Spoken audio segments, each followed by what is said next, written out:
Hello students, मैं Iqbal Singh Virdi from Guru Nanak coaching classes Shri Ganganagar. हम discuss कर रहे थे क्लास 10 साइंस के अंदर हमने स्टार्ट किया था chapter 6 life process. Life process के अंदर हमने फर्स्ट डिस्कस किया था न्यूट्रिशन, सेकंड हमने डिस्कस किया था रेस्पिरेशन, थर्ड हम डिस्कस कर रहे थे ट्रांसपोर्टेशन। ट्रांसपोर्टेशन के अंदर हमने काफी कुछ डिस्कस किया था कि ट्रांसपोर्टेशन ब्लड का होता है, ब्लड के अंदर आरबीसीज, डब्ल्यूबीसीज, प्लेटलेट्स, लिम्फ्स प्रेजेंट होते हैं। उसके बाद नेक्स्ट जो सर्कुलेशन है, जो ट्रांसपोर्टेशन है, वो with the help of blood vessels होगा। These blood vessels are called arteries, veins and capillaries. और ये जो ब्लड सर्कुलेशन है कॉन्ट्रैक्शन रिलैक्सेशन के हिसाब से होता है। जैसे जो हमारा हार्ट है, टू टाइप्स की जो साउंड है वो प्रोड्यूस करेगा, लब डब, लब डब। तो लब means contractions, dub mean relaxation, contraction mean systole, relaxation mean diastole. तो जो हमारा नॉर्मल ब्लड प्रेशर होता है systole upon diastole meaning 120 upon 80 mm of Hg, कि ये जो ब्लड प्रेशर है ये नॉर्मल है, कि हमारा जो हार्ट है वो 120 के प्रेशर से कॉन्ट्रैक्ट होगा और 80 के प्रेशर से रिलैक्स होगा। नेक्स्ट जो हमारा हार्ट है 1 मिनट में अप्रोक्स 70 बीट्स करता है और एवरी बीट के अंदर जो है 70 ml जो ब्लड है वो पंप करता है। तो 70 बीट्स और each beat contains 70 ml blood, that 4900 ml, मतलब अप्रोक्स 1 मिनट के अंदर जो हमारे हार्ट की कार्डियक आउटपुट है, कार्डियक मींस भी हार्ट ही होता है, कार्डियक जो वर्ड है वो हार्ट से रिलेटेड होता है। तो 5 लीटर जो ब्लड है अप्रोक्स 1 मिनट के अंदर हमारा जो हार्ट है वो पंप करता है। उसके बाद अब हार्ट के अंदर ये सारा सिस्टम कैसे होता है।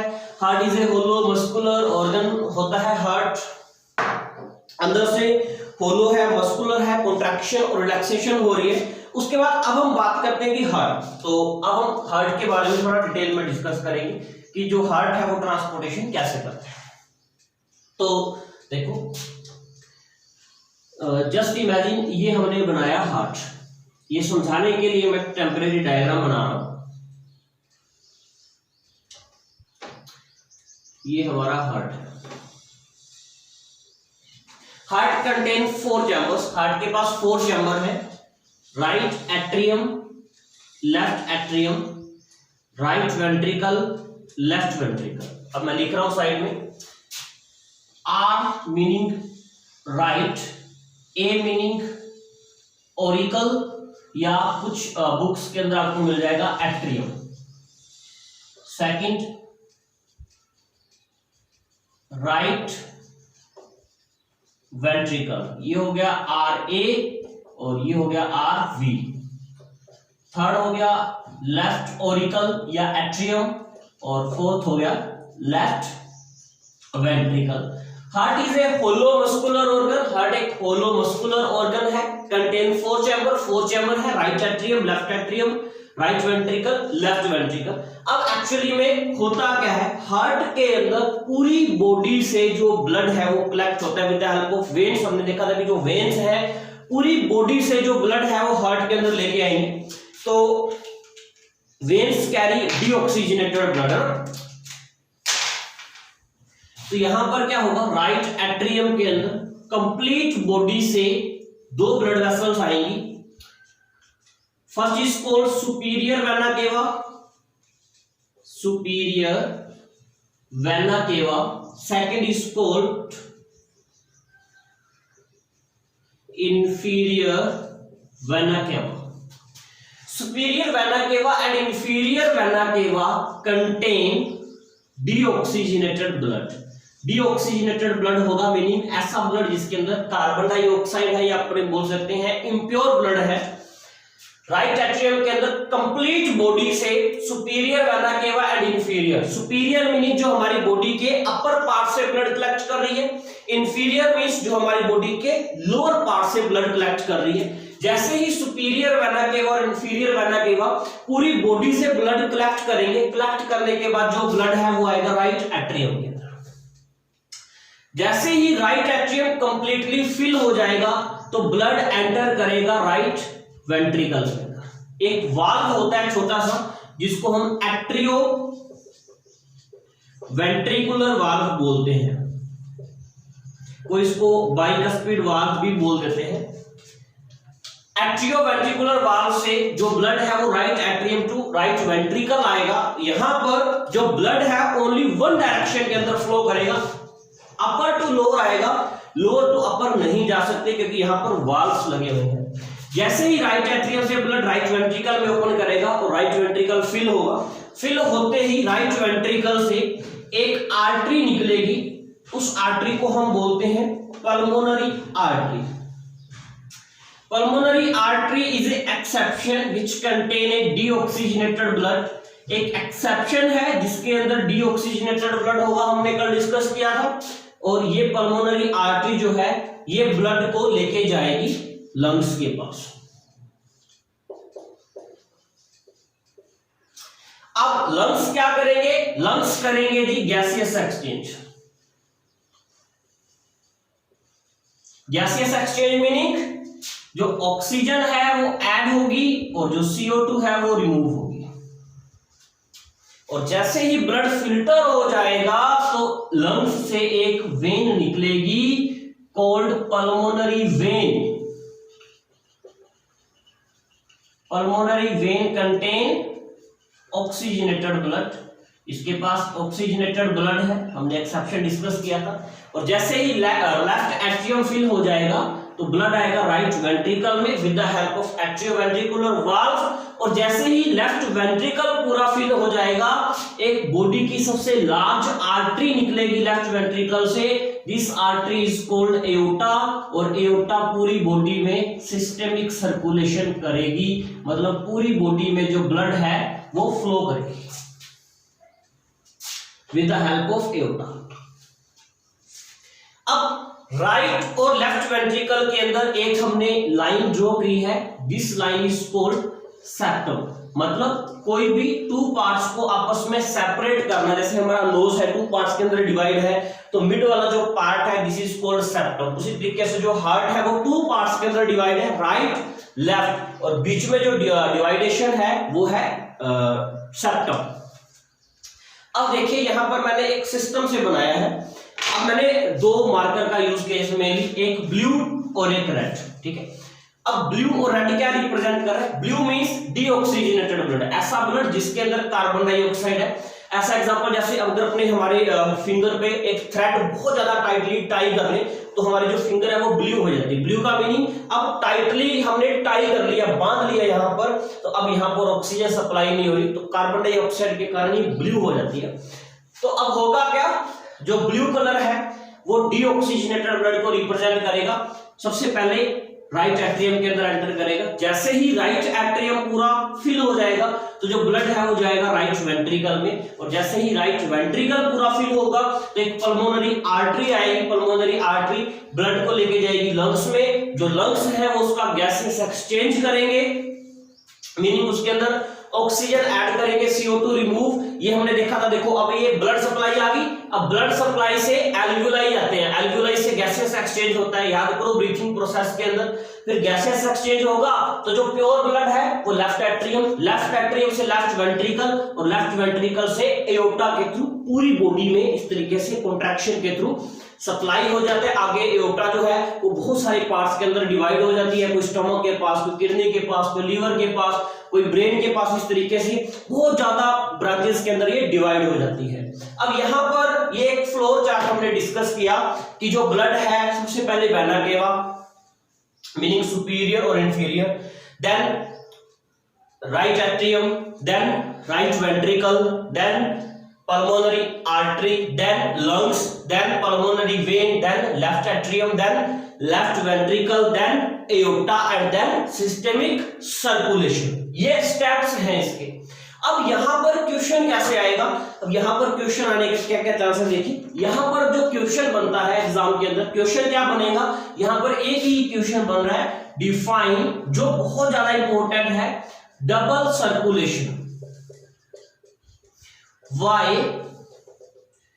it is necessary? कि define double circulation, why it is necessary, what is the meaning of double circulation? अब देखिए हमारा जो हार्ट है वो टू पार्ट्स के अंदर डिवाइड है, राइट लेफ्ट। मैंने राइट साइड जो मार्कर यूज किया है वो है ब्लू, लेफ्ट साइड जो मार्कर यूज किया है रेड। अब हुआ क्या? फर्स्टली राइट साइड के अंदर जो ब्लड है वो हार्ट में आया। जैसे ही राइट साइड का जो ब्लड है वो हार्ट में आएगा, फिर राइट एट्रियम और राइट वेंट्रिकल, और हार्ट से बाहर चला गया लंग्स के पास, मीनिंग एक सर्कुलेशन कंप्लीट हुआ, ब्लड हार्ट में आया और बाहर चला गया, this is called one circulation. Second, फिर हार्ट के अंदर आया और बाहर चला गया with the help of your second circulation. तो इसकी डेफिनेशन क्या होगी, blood flow twice a time in a heart, जो हमारा ब्लड है वो ट्वाइस ए टाइम, 2 बार फ्लो कर रहा है हार्ट के अंदर, blood flow twice a time in a heart is called double circulation. And that next why it is necessary, double circulation necessary क्यों है, to gain energy, energy gain के लिए कैसे, क्योंकि हमें जो एनर्जी मिलेगी वो ऑक्सीजनेटेड ब्लड से मिलती है, ना कि डीऑक्सीजनेटेड ब्लड से, ठीक है, जिसमें ऑक्सीजन होगी, ऑक्सीजन ऐड होगी तो ग्लूकोज का ब्रेकडाउन होगा। अब याद करो वापस फिर रेस्पिरेशन कि ऑक्सीजन जो है वो ग्लूकोज का ब्रेकडाउन करेगी। अब यहां पर क्या होगा, लंग्स के कांटेक्ट में ऑक्सीजन भी आएगी, प्लस जब एयर मतलब रेस्पिरेशन के थ्रू जो ग्लूकोज है उसका ब्रेकडाउन भी होगा, और हमारी जो एनर्जी है वो ब्लड के अंदर एंटर करेगी। तो blood flow twice a time in our heart is called double circulation. Why it is necessary, to gain energy, हमें एनर्जी मिलती है ऑक्सीजनेटेड ब्लड से, डीऑक्सीजनेटेड ब्लड से हमें एनर्जी नहीं मिलती, इसलिए जो डबल सर्कुलेशन है वो इंपॉर्टेंट है एंड नेसेसरी है। तो ये हमारी बात हुई ट्रांसपोर्टेशन की। अब ये ट्रांसपोर्टेशन का डायग्राम है, ठीक है। अब कई बार एग्जाम में ब्लड सर्कुलेशन का डायग्राम पूछ लेते हैं, तो सर्कुलेशन का डायग्राम ये नहीं है। सर्कुलेशन का डायग्राम जैसे बुक के अंदर दिया हुआ है, हार्ट के अलावा जो नीचे दूसरा डायग्राम है उसमें क्या हार्ट है, हार्ट से फिर जो ब्लड है वो लंग्स में जाएगा, लंग्स से फिर वापस हार्ट में आ रहा है, और फिर पूरी बॉडी के अंदर सिस्टेमिक सर्कुलेशन हो रहा है। तो वो डायग्राम आपको सर्कुलेशन में बनाना है, ये डायग्राम बनाना है ट्रांसपोर्टेशन के अंदर। तो ये था हमारा ट्रांसपोर्टेशन इन ह्यूमन बींग्स, की ह्यूमन बींग्स के अंदर जो ट्रांसपोर्टेशन है वो कैसे होगा। नेक्स्ट हम डिस्कस करते हैं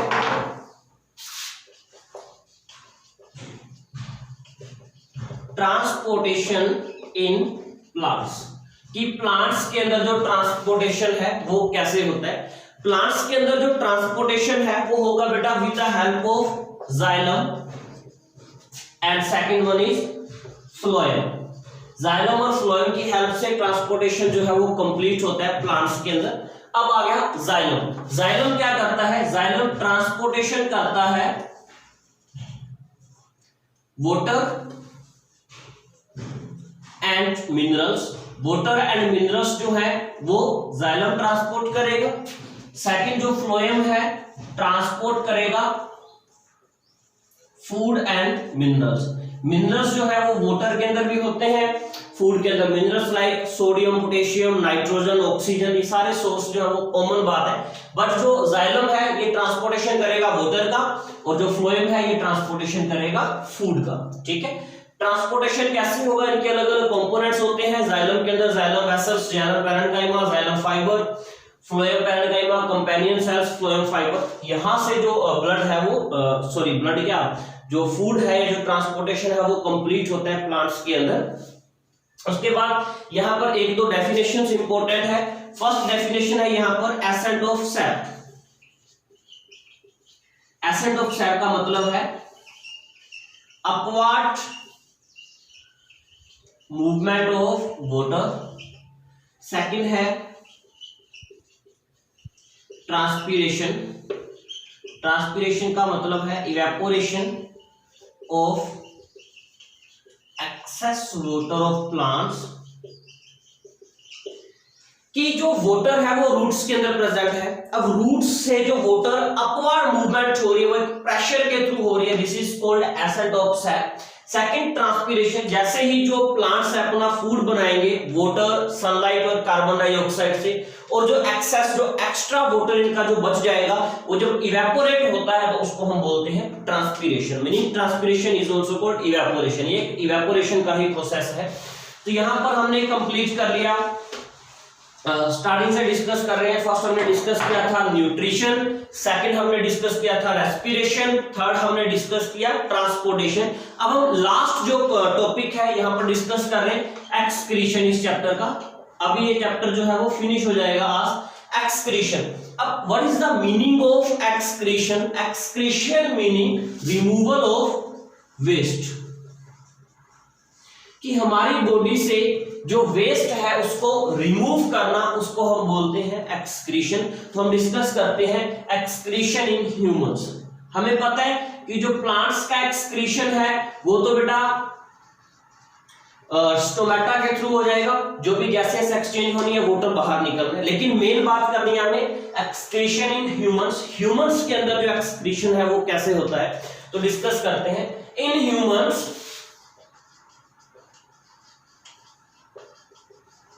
excretion occur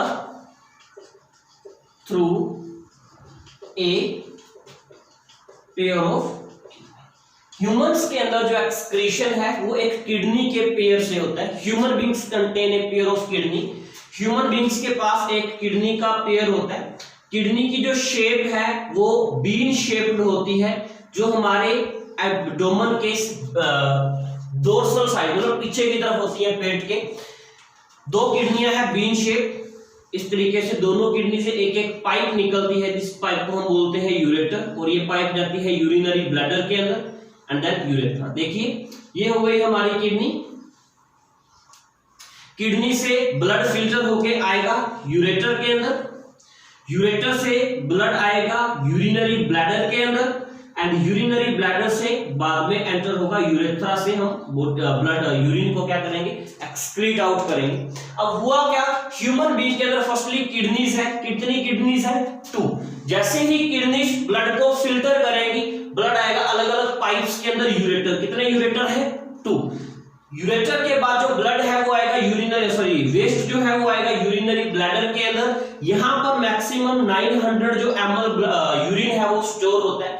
जैसे ही 400 ml यूरिन इसके अंदर स्टोर हो जाएगा, हमें अर्थ फील होगी कि हम यूरिन को पास आउट करें। ठीक है, 900 ml पूरा भरते ही, कभी भरता ही नहीं, फील ही नहीं होता।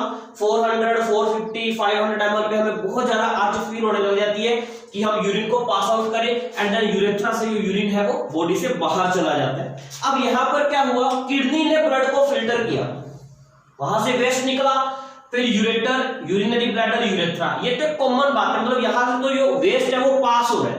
अब किडनी के अंदर ऐसा कौन सा फिल्टर लगा है कि जो किडनी जो है वो ब्लड को फिल्टर कर रही है? हम डिस्कस करते हैं द फंक्शनल या फंडामेंटल, मतलब जो main fundamental unit of kidney called nephron. Kidney की जो फंडामेंटल यूनिट है वो है नेफ्रॉन। किडनी के अंदर numerous in number, million billions in number बहुत सारे छोटे छोटे फिल्टर्स लगे हुए हैं। These filters are called nephron. इन फिल्टर्स को हम बोलते हैं नेफ्रॉन। क्या बोलते हैं? नेफ्रॉन। अब हम बात करते हैं नेफ्रॉन की। Nephron is the fundamental unit of kidney. Nephron की स्ट्रक्चर क्या होगी, देखिए इस तरीके से एक कप बनाएंगे, फिर हम एक कलेक्टिंग डक्ट, ये काफी लॉन्ग बनाई जाती है कलेक्टिंग डक्ट। अगर हम शॉर्ट बनाते हैं तो एग्जामिनर इसको गलत कर देते हैं, हमारे पास स्पेस कम है। अब ये हमने एक नेफ्रॉन का डायग्राम बनाया। अगर हम नेफ्रॉन को माइक्रोस्कोप करके देखें, क्योंकि हमारी किडनी का साइज ही बहुत स्मॉल होता है, 3 to 4 सेंटीमीटर ये साइज होता है किडनी का, और उस किडनी के अंदर मिलियन से नंबर जो नेफ्रॉन्स है वो प्रेजेंट होंगे। तो हमने नेफ्रॉन को मैग्नीफाई किया लार्ज साइज के अंदर। अब क्या हुआ, नेफ्रॉन में यहां पर बहुत सारी टाइनी ब्लड वेसल्स होंगी। दीज आर कॉल्ड ग्लोमेरुलस, और इस कप को हम बोलेंगे बोमेन कैप्सूल। और ये जो लंबी पाइप है इसको हम बोलेंगे कलेक्टिंग डक्ट। अब होगा क्या, ग्लोमेरुलस मनी ब्लड कैपिलरीज है जो इस तरीके से इसके ऊपर पूरी कोइल्ड फॉर्म में होंगी। अब ग्लोमेरुलस जो ब्लड कैपिलरीज है, अब यहां पर ब्लड आएगा और यहां से फिर ब्लड वापस बॉडी के अंदर जाएगा। अब जहां से ब्लड आया ये है एफरेंट आर्टरियोल, एफरेंट आर्टरियोल, और जहां से ब्लड जाएगा ये है इफरेंट आर्टरियोल। अब हुआ क्या बेटा, देखो मैंने क्या डिफरेंस बनाया। एफरेंट आर्टरियोल जो है वो ब्लड लेके आएगी ग्लोमेरुलस के पास, फिर इफरेंट आर्टरियोल फिल्टर करके वापस ले जाएगी। अब ब्लड आएगा तो ज्यादा, इसकी जो ल्यूमेन है ज्यादा वाइड है लेकिन जा कम रहा है। अगर आएगा ज्यादा जाएगा कम तो यहां पर प्रेशर जनरेट होगा ग्लोमेरुलस पर। इस प्रेशर के कारण जो ब्लड के अंदर वेस्ट है वो फिल्टर होगा। अब यहां पर एक क्वेश्चन आता है बच्चों के दिमाग में कि सर अगर जो यहां पर प्रेशर के कारण जो ब्लड है वो फिल्टर होगा तो ब्लड ही यूरिन से क्यों नहीं आता? यहां पर क्या होता है बेटा कि जो ग्लोमेरुलस है ये एक छलनी का काम करती है। यहां से ब्लड सेल्स को छोड़ के सब कुछ फिल्टर होता है। ब्लड सेल्स मीनिंग आरबीसीज, डब्ल्यूबीसीज, प्लेटलेट्स और लिम्फ, ये चीजें फिल्टर नहीं होती। क्यों नहीं होती? क्योंकि इनका जो साइज है वो ग्लोमेरुलस के साइज से बड़ा है, जो फिल्टर नहीं हो पाता। तो ये वापस ब्लड के अंदर चली जाती हैं और जो वेस्ट निकलता है वो आगे बोमेन कैप्सूल से कलेक्टिंग डक्ट में आ जाता है। फिर भी अगर कोई काम की चीज लाइक ग्लूकोज जो है या कोई मतलब हमारी इसेंशियल चीज है, प्रोटीन है, विटामिन है, वापस वो यहां पर आ गए कलेक्टिंग डक्ट के अंदर, तो कलेक्टिंग डक्ट क्या करेगी? उसका रीअब्जॉर्प्शन करेगी, वापस उसको मतलब चेक करेगी, रीअब्जॉर्प्शन करेगी। अगर इसके अंदर कोई काम की चीज है लाइक ग्लूकोज है तो उसको एब्जॉर्ब करके वापस ब्लड के अंदर भेज देगी और जो प्योर वेस्ट है वो बाहर निकल जाएगा। 98% तो हमारे यूरिन के अंदर वाटर होता है और 2% के अंदर अदर सब्सटेंसेस प्रेजेंट होते हैं। ये जो प्रोसेस है इतना सा छोटा सा, ये इंपॉर्टेंट है और एग्जाम में 5 मार्क्स का आएगा। नेफ्रॉन दोबारा एक्सप्लेन कर रहा हूं। नेफ्रॉन के अंदर क्या हुआ? नेफ्रॉन जो है वो एक फंडामेंटल यूनिट है किडनी की। फंडामेंटल यूनिट में जो ग्लोमेरुलस है वहां पर ब्लड आएगा। ब्लड के प्रेशर के कारण जो ब्लड है वो फिल्टर होगा और फिल्टर होके ब्लड आएगा बोमेन कैप्सूल में। बोमेन कैप्सूल से ब्लड आएगा कलेक्टिंग डक्ट में। कलेक्टिंग डक्ट एक बार फिर उसको रीचेक करेगी कि कोई इसके अंदर काम की चीज तो नहीं है। अगर काम की चीज है तो उसको एब्जॉर्ब करेगी और जो वेस्ट है वो बॉडी से बाहर निकाल देगी। इस तरीके से हमारी बॉडी में फिल्ट्रेशन का जो प्रोसेस है वो कंटिन्यू चलता है। अगर हमारी बॉडी के अंदर 2 किडनियां हैं, अगर एक किडनी डैमेज हो जाए या हमें किसी को देनी पड़ जाए तो हमारी लाइफ के ऊपर कोई भी असर नहीं होता।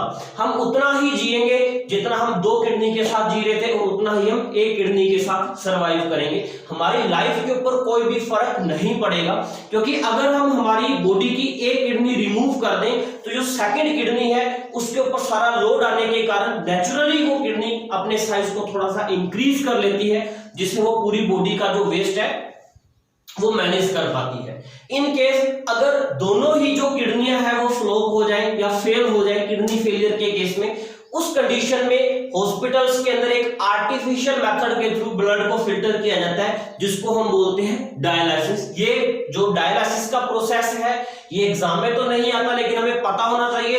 तो इसकी हम एक पीपीटी देखेंगे जब हम फेस टू फेस क्लासेस के अंदर आएंगे कि डायलिसिस क्या होता है। एक मशीन के थ्रू जो बॉडी से ब्लड को फिल्टर किया जाता है उसको हम डायलिसिस बोलते हैं और डायलिसिस तब तक चलता है जब तक नई किडनी का ट्रांसप्लांटेशन नहीं होता। यहां पर हमने life process chapter complete discuss कर लिया है। अब हम नेक्स्ट चैप्टर डिस्कस करेंगे। तो आप मेरे को बताइएगा कमेंट सेक्शन के अंदर कि अब हम फिजिक्स का पोर्शन डिस्कस करें या बायोलॉजी का या केमिस्ट्री का। तो वो चैप्टर हम नेक्स्ट जो है वो स्टार्ट करेंगे कल। आप इस चैप्टर को देखिए, देखने के बाद इसके आप सभी एनसीईआरटी क्वेश्चंस करिए। अगर आपको क्वेश्चंस के अंदर कोई डाउट आता है तो आप कमेंट सेक्शन के अंदर मेरे से बात कर सकते हैं। जैसे भी एक बच्ची का फोन आया था कि सर मेरे को जो केमिकल रिएक्शन इक्वेशन के 3 पार्ट्स तो अच्छे से समझ में आ गए, 4th पार्ट समझ में नहीं आया तो मैंने चैप्टर बीच में स्किप कर दिया। तो ऐसा नहीं है, आपको अगर कोई चीज नहीं समझ में है तो आप मेरे से कॉल करके अपने जो डाउट्स है वो क्लियर कर सकते हैं और उसके क्वेश्चन साथ के साथ करेंगे। हालांकि हम फेस टू फेस क्लासेस में सारा करेंगे, मैं फिर बोल रहा हूँ डिटेल में करेंगे, लेकिन एक आपको हिंट मिल जाएगी कि हम क्या क्या डिस्कस करने वाले हैं। ठीक है, किस तरीके के जो क्वेश्चंस हैं, मेन इंपॉर्टेंट क्वेश्चंस मैं आपको बता रहा हूं। जैसे लाइफ प्रोसेस में एक्सक्रीशन या नेफ्रॉन के ऊपर 5 मार्क्स का क्वेश्चन डेफिनेटली श्योर है कि ये आएगा ही आएगा।